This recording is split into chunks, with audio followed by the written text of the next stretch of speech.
苹果电脑硬盘损坏，别担心，自己动手更换，你也可以的。看看经验丰富的维修师傅是怎样操作的吧。上一个视频演示了如何清理焊盘，最后一步也是最关键的一步来了。先给硬盘颗粒窒息，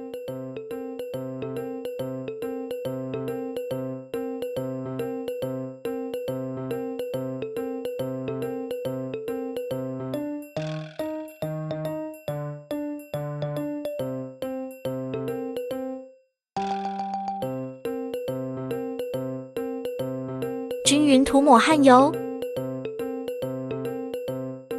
均匀旋转加热。